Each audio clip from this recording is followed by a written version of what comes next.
Third time lucky. Right. With any luck, here we go.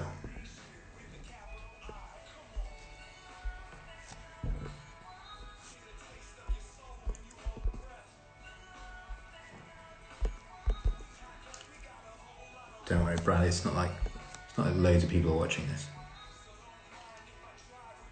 It's not. Here we go. Here we go. Here we go. Yes, yes, yes.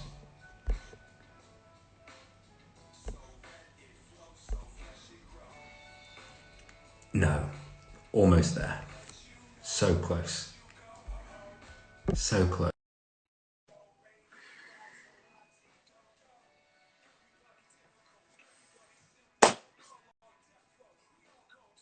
Are we in? We made it.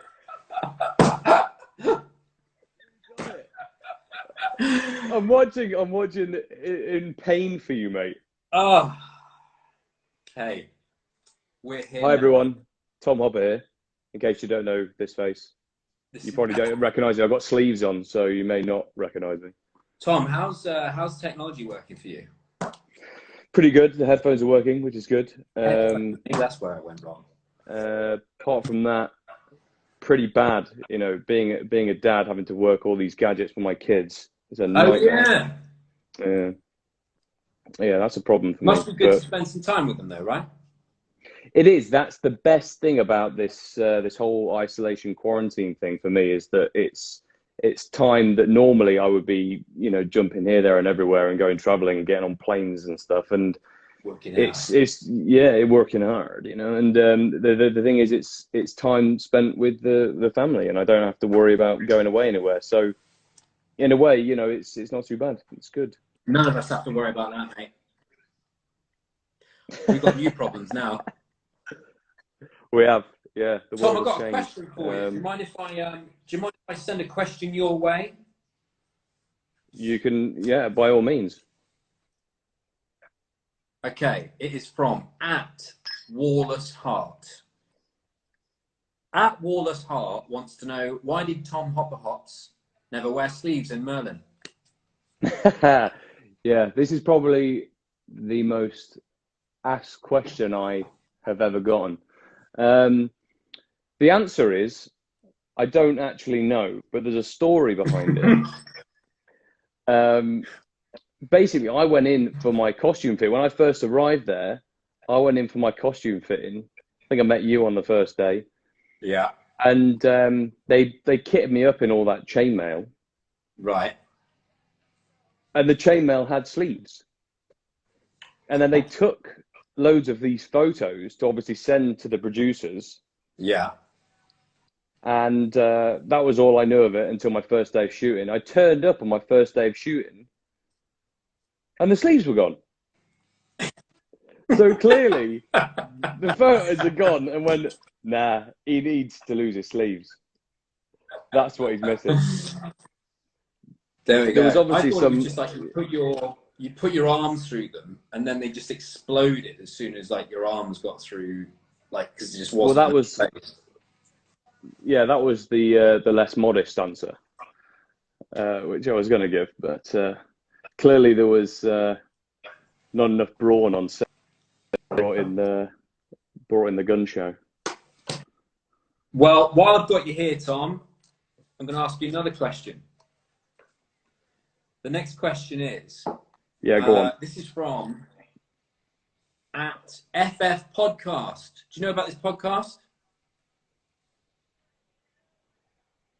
Do you know about this podcast? I don't know about this podcast. No. They do a podcast called Destiny Chicken. It's a Merlin podcast. Oh, okay. We should go and be guests on it or something. I mean, that's if they want us, admittedly. But I'll be down for that. I need to catch up. I haven't caught up on it. I think they've started another series, but they watch it. They tell us about it. They basically rip into us a bit because our performance, well, my performance is a bit dodgy, and but they're very honest. Okay. I'm not sure if Their I've question I'm not sure if I ever had a uh, performance in Merlin.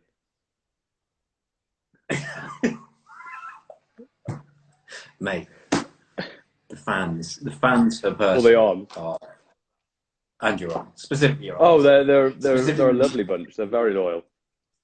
Specifically that scene in the caves where you and Owen were robbed of sleeves and, well, everything basically. Oh, everything, yeah. When they actually put oil on us in that, so we were actually like these sticky, sticky, oily messes, and like covered in sand, and then they made us like sleep next to each other and everything. It was slightly abusive.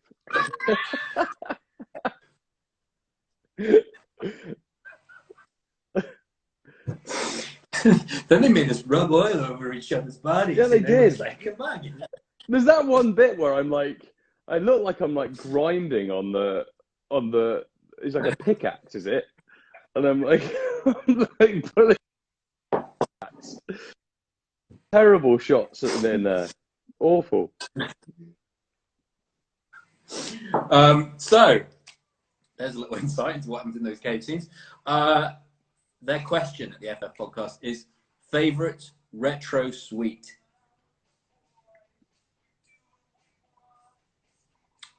I'm going to answer this while you take a sip. Retro Do suite. you remember Wham bars? Oh yeah. I think the answer might be Wham bars. I'm clearly going to like. Whams were. Well, do you remember they had those Wham ones, and then they had the Iron Brew ones. Like they were made by the same. They're almost tasted really similar, but they were Iron Brew flavor.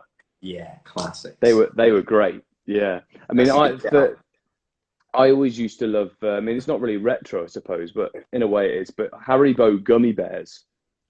I used to chomp down on those things. I used to go around your house, and at the same time every day, you would be eating like a little pot that Laura provided you of Haribo gummy bears. Like, I love it. It's like that she provided me, like she's providing for some obese man. Well, like a beep would go bears. off on her watch, and she'd be like, "Oh, it's time for Tom's gummy bears." All right.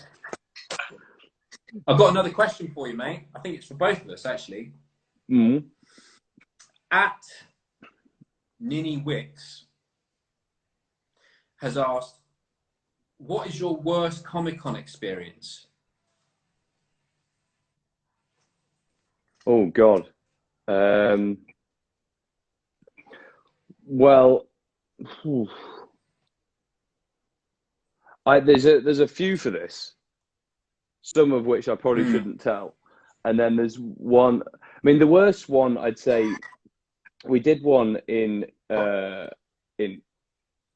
think, in fact, Rupert was at this, and Owen Macken was at it as well. And I think Alexander Vlahos was there.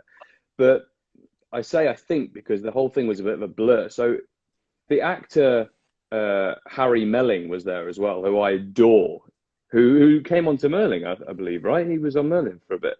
He was, yeah. Two or three, something like that. Yeah.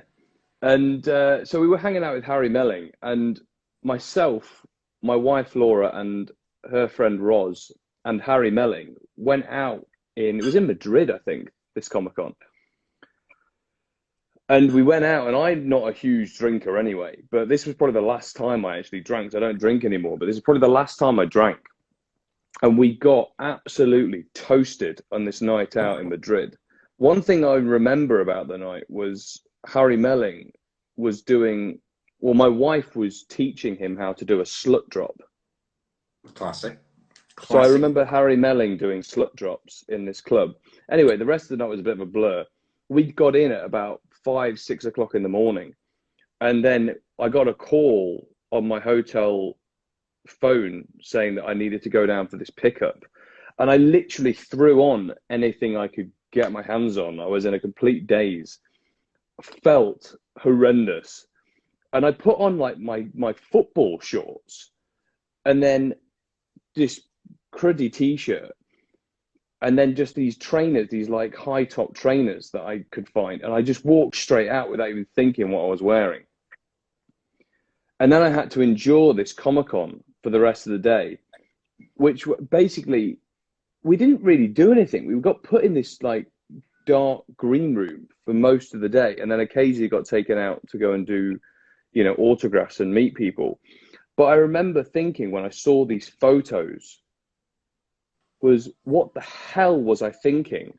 If you look on the internet at like the Madrid Comic Con, or like, you know, put in my name and Rupert, and but you can see I look atrocious, and it was the toughest day to get through at a Comic Con I think I've ever had. I felt atrocious. I've actually got a brilliant photo of Harry Melling on the sofa, laid down on the sofa, looking how I felt that day. That was probably the worst experience. It was the length of the day, being that hungover and trying to be, you know, because the thing is, you want to, anyone you meet, you want to give them a nice experience of meeting you. And looking atrocious. Hi, it's good to see you. And Here's mine. Go on. Here's mine. This was like, I think it's early days Merlin, and we had been filming, I think we might have even been filming in France till like the Friday quite late, and then we had to Eurostar it to London. It was one in London, and at the time it was not, we sort of got there and were like, this is not very well organized, but we were sort of taken to this kind of room and said, right, we're going to take you out to the hall that you're going to be talking to people in. And I was like, we were like, okay, great. And we're led to this hall, and they're like, right, if you just guys want to just like wait behind this screen, and we'll let everybody come in and like get into the hall, and then we'll bring you in. And we were like, okay, I'm sort of a bit like tired or whatever. I think it was me and Colin, and we're just sort of like standing there, just like, oh god, like this. And what we didn't realize is like there was a screen kind of blocking here, but everyone like walking into the hall could basically just see us on this side. So we're sort of like, what's that noise? And we turn around, and everybody coming into the convention is just walking like as close to I am to my phone right now, just walking right past us. It's kind of, are those the guys we're about to see? And we were just sort of left standing there, just kind of being like, hello, welcome to our panel. Like some kind of weird peep show. Well, and then people just stopped, and we sort of had spent like 10 minutes just kind of talking to people outside here while people were trying to get in, and we were like, we held everything up. Disorganization of those things, that can be pretty tough. Oh man. Tom, sir. Yes. Thank you very much for joining me. It was a pleasure. I'm glad it finally worked out. Thank you for putting up with it. Thank you for waiting. Of course, it was very enjoyable until I joined. When all this is over, I look forward to seeing your face close to me so I can in grab reality, it. And touch it and stuff. There you go. And give my best to Laura and the kids. Will do. Same to Pete.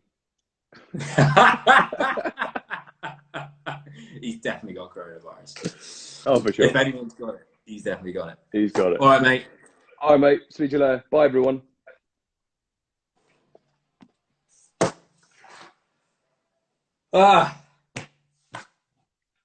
Technology, eh? Let's try one more. I'm feeling cocky now because I've managed to make one work.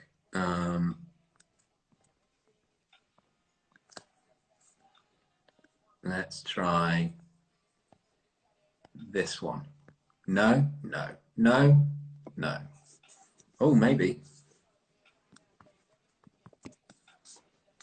You know I'm coming for you. You know I'm coming for you. See, the great thing about this is my screen goes off as I'm typing in stuff, and it makes me feel like you can't see me anymore. And then midway through, as I'm chatting to myself and pressing buttons, I realize you probably can still see me. You can see everything I'm doing. Oh dear. And of course it stopped working. All right. We got one. We got one. We got Tom. One last time.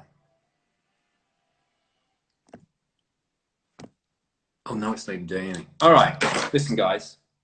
It's time for one more question, I think. And then I shall stop pestering you this evening. It is from @Marley Sager. Sager, down there in Australia. How are you? I hope you're well. Your question is, thank you, Melody. Yeah. What is your favorite Shakespeare line?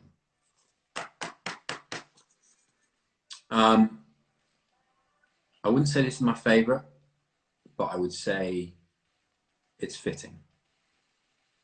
Love all, trust a few, do wrong to none. And with that, I shall bid you good night.